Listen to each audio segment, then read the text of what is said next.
So ayan, good evening mga idol. Ito nga pala ay ating iwa-workshop na tugas, Vitex Parviflora from Jensen. So may papakita ko sa inyo sa punong na to bago tayo magsimula sa workshop. So kung mapapansin nyo, yung dahon ang laki di ba? Ayan, ang laki ng dahon sa labas pero may tinatago sa loob yan. So ayan nakita nyo yung dahon. Sobrang pino, parang Argao Taiwan. So dito pa lang makita natin na pag nabuo itong materialis na to, ay talaga naman napakaganda. So, ito ay showing size na semi-cascade at ang tayo niya ay ganito ang tayo niya mga idol. So, binuhay muna natin siya ng ganyan para ma-establish natin na maayos yung kanyang mga roots. Then, kasabayin ngayon ang pag-workshop natin dito sa pagpili natin ng sanga, yung mga tamang sanga, ay gagawa tayo ng gin. So, ano ba yung gin? Ang gin ay nasa parte ng nakalabas sa katawan at ang shari naman ay nasa parte ng katawan. So pag pinagsama natin yung shari at gin, ibig sabihin ng buo yan mula baba hanggang taas. So ito yung gagawin natin mamaya na shari and gin. So ngayon, ito yung tilt pababa niya, ito yung pababa, and then dito tayo kukuha ng apex sa part na to. So anyway, ito kasi ay hindi pa natin napipilian kaya medyo magulo pa sa ulo natin yung pinapaliwanag ko. So ngayon, pipili na tayo. So bali ilan sanga lang naman ang kukunin natin dito at syempre, kinakailangan malinaw na malinaw yung ating gagawin para mas mabilis nyong ma-adapt yung ating tinuturo.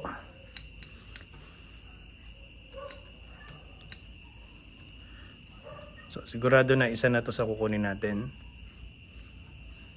So bawat supling sa trunk, isang sanga lang ang kukunin natin. Ibig sabihin, hindi dapat siya may katabi. So, pag nagdalawa ka ng primary, mas mahihirapan ka mag-layout kapag ka dalawa ang primary.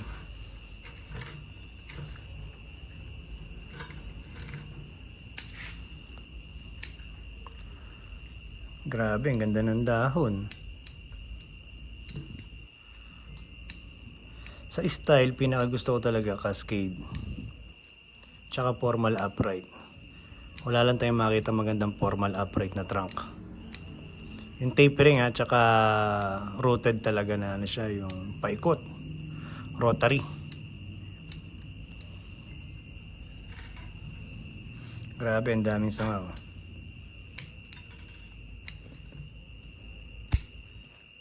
May makita nyo, ilan lang ang sanga kailangan natin dyan. Hindi natin kailangan ng marami.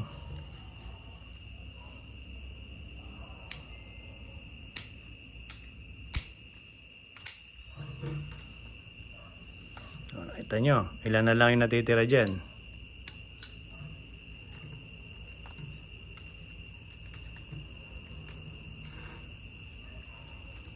So, totoo na lang mga idol, napakasarap gumawa ng bonsai. Lalo kung talagang hilig na hilig mo talagang gumawa ng bonsai o maghalaman.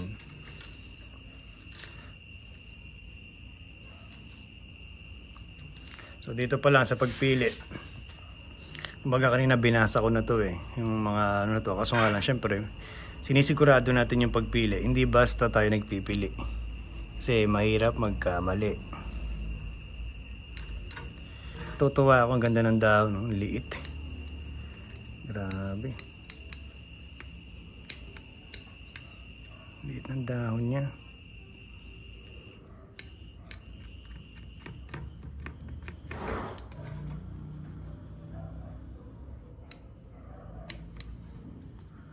Ang ganda nito pag nangyari.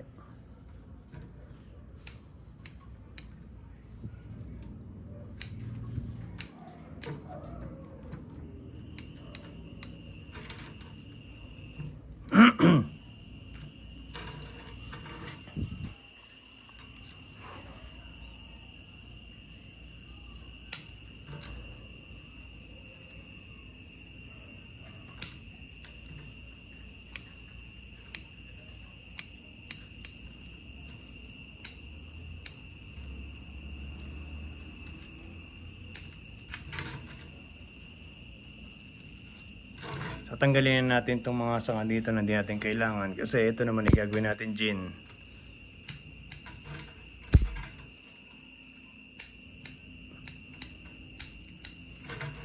Para makita natin na mabuti ang ating gagawin. So papaliwanag ko sa inyo kung bakit ginawa kong gin to. Hindi natin ginawang hindi natin kinuha para maging part siya ng foliage niya.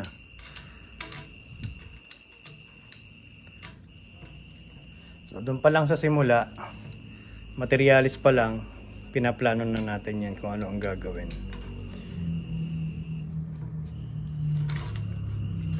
Ayun na, lumalabas na mga idol.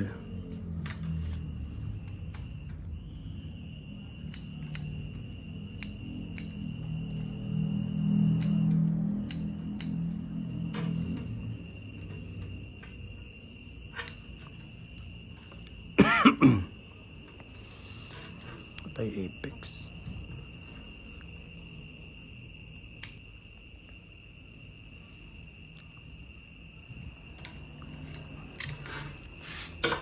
So tayo natin ng maayos para makita natin yung kukunin natin. So mas prepare ko yung isang sanga na yun.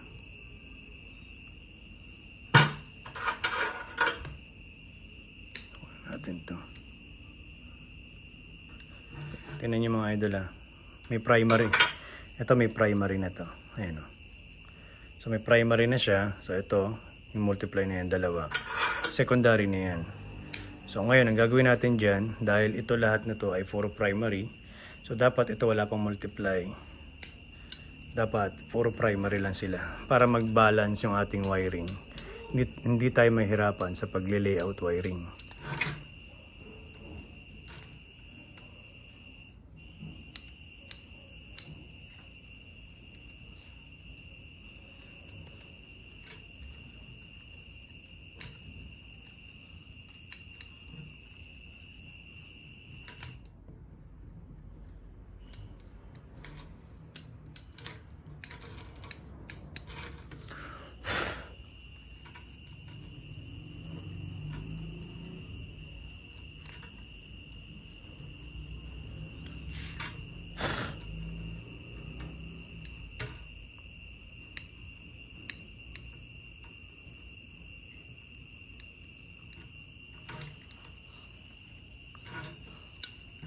Kita na, di ba? Ito na itsura. Baba natin ng konti. Ayan o. Ayan yung tayo niya mga idol. So, kita na. So, tanggalin natin isang sanga na to. So, din, tanggalin natin to.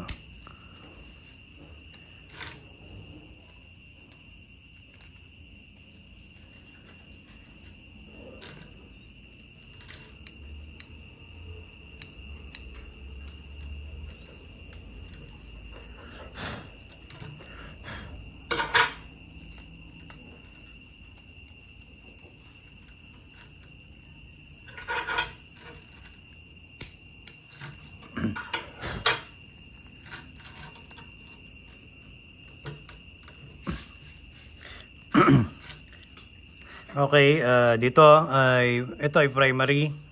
Primary. Ito primary din. Ito may secondary na. So tanggalin natin 'to.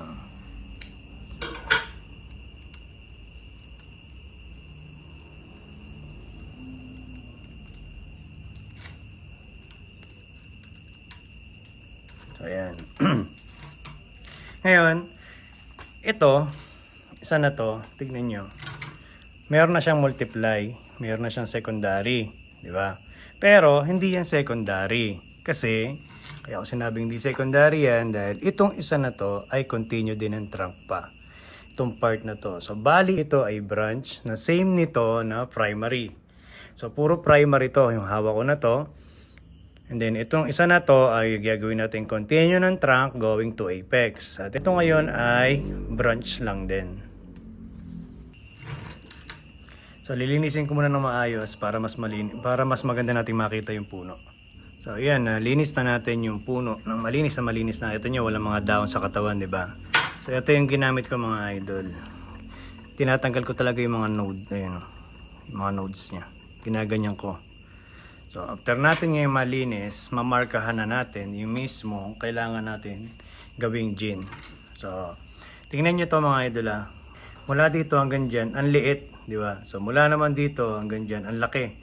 So nag-reverse tapering na siya. So eto ngayon yung gagawin natin para madaya natin na magpantay yung laki dito. I mean, malaki dito, papaliit. So drawingan natin para mas maganda.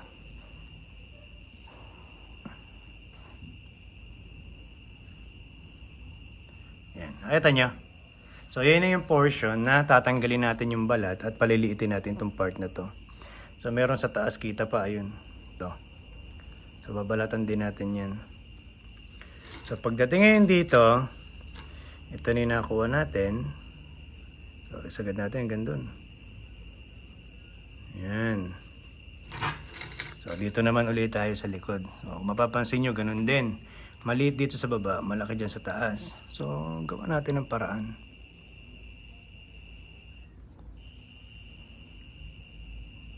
So yun. So, ibig sabihin, ito ngayong part na to ay wala na. So, balatan na natin bago tayo mag-wiring.